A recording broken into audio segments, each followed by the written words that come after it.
Hey y'all, welcome back to another edition of the BTSI show. I'm your host, Christopher J. Now, some of you are wondering, why does my background look like Wonder Woman 1984? Because that's currently how I feel right now. System overload.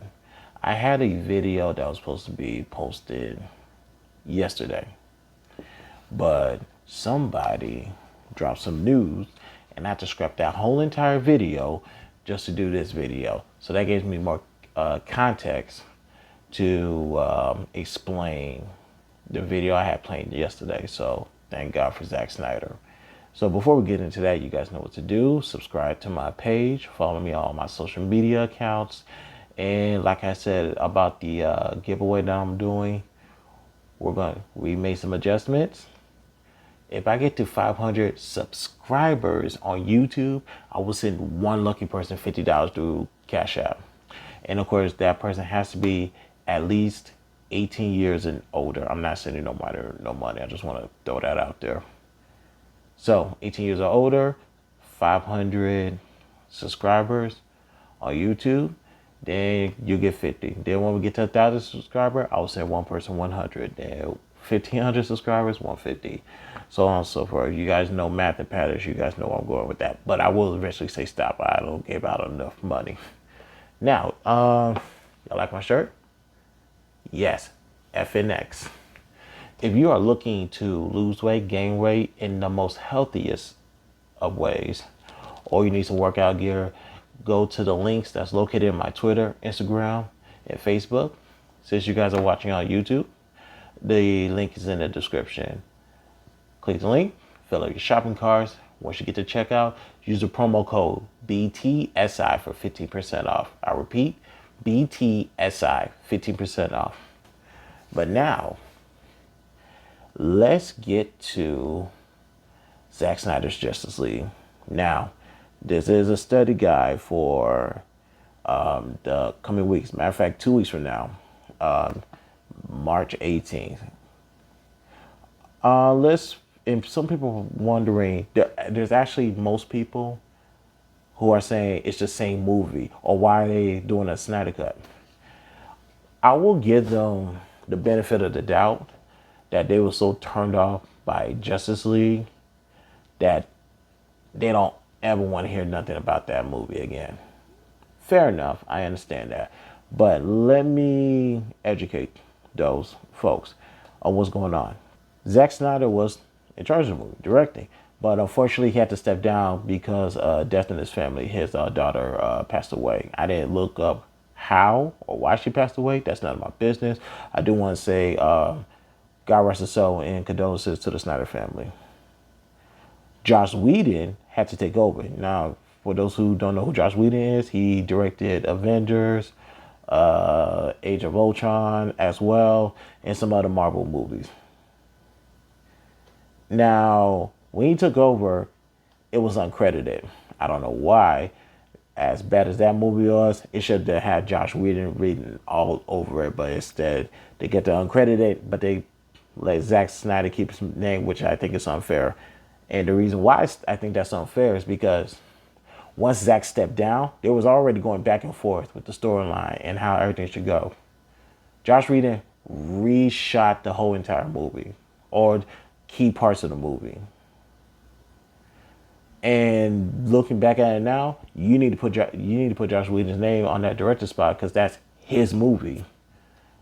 And with that being stated, the things y'all hear about the allegation of Whedon's unprofessionalism going on behind the scenes, Ray Fisher tweeted about it, and he also brought in John Berg, Warner Brothers co-president of production, and Geoff Johns, DC Entertainment president and chief creative officers.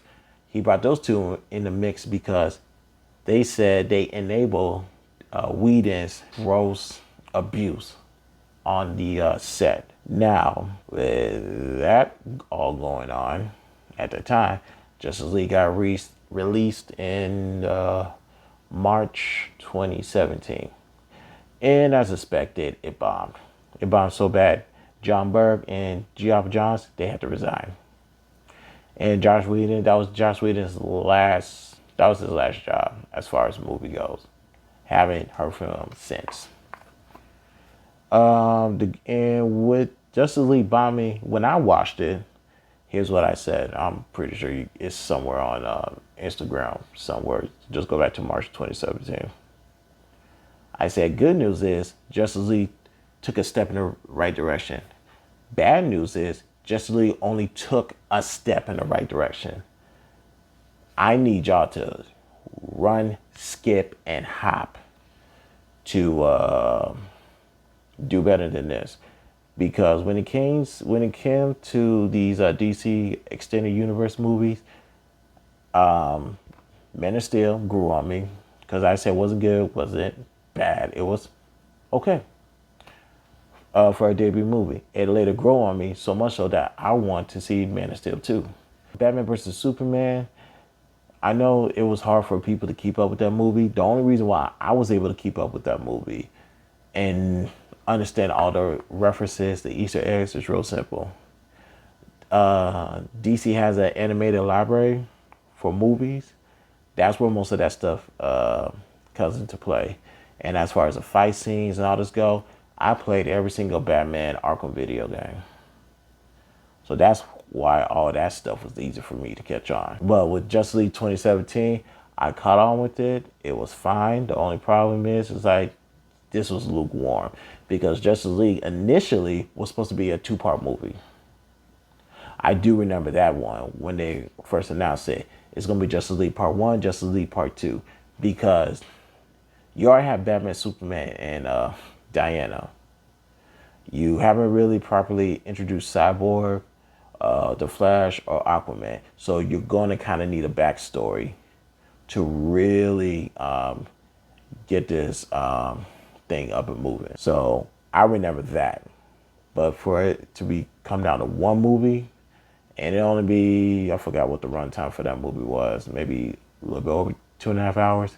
I was like, nah, that's lukewarm. So I said what I said about it. I bought the movie and I watched it at home. I haven't, just like any other comic book movie, I'll buy it and I don't watch it again.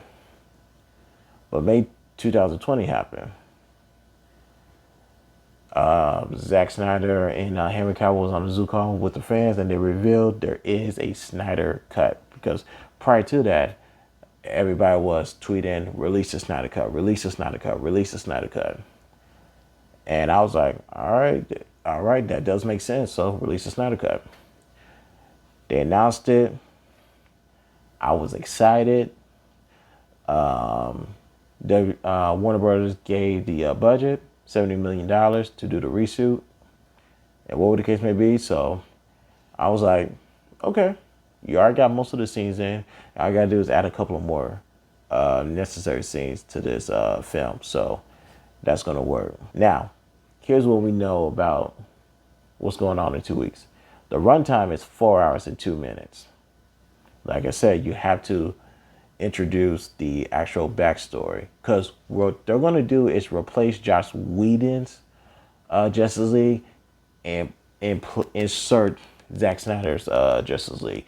And I honestly think that's the best thing to do. Just like in my mind, they took out Batman, Superman, and inserted the Ultimate Edition, which I don't know why they didn't release that in the theater in the first place. Outside of one F-bomb being dropped, and allegedly there was a shower scene. I don't remember that one, but I took that out and inserted this. Inserted Ultimate Edition. Now, they're going to take this out and insert Zack Snyder's cut. Well, we know there's 6 chapters. Part 1, don't count on it, Batman. That sounds like Joker talking, in my opinion. Part 2, The Age of Heroes. Part 3, Beloved Mother, Beloved Son. Part 4, Change Machine. Part 5, All the King's Horses. Part 6, Something Darker. I won't read into those titles. Well, I'm not gonna tell you guys what I believe, what I think about those titles, because right now the key thing is to do this. You have to erase 2017 Justice League. Erase it from your mind. Hell, trust me, that when the opportunity presents itself, I'm erasing Justice League 2017 out of my video library, and I'm going to search the Zack Snyder cut if they decide to release it digitally. So with that backstory I gave you guys, keep all those things in mind. But at the same time, if anybody asks why are they doing a Snyder cut, that's why. Snyder left due to a death in the family, and Josh Whedon is solely responsible for 2017 Justice League. At one point, I actually thought that Josh Whedon intentionally sabotaged the movie because of his alliance with Marvel. I brought that to the attention of Chris Killian, a gentleman at comicbook.com, and he was able to correct me by saying, no, that's not it. He agrees Justice League 2017 sucked and Josh Whedon is solely responsible, but it's not in regards to sabotaging because of some alliance with Marvel, which I don't think he has any ties to Marvel anymore.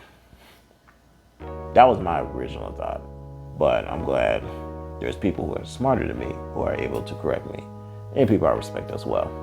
2 weeks, I cannot wait. So with that being stated, people, my name is Christopher J. I will talk to you guys next week. Peace out.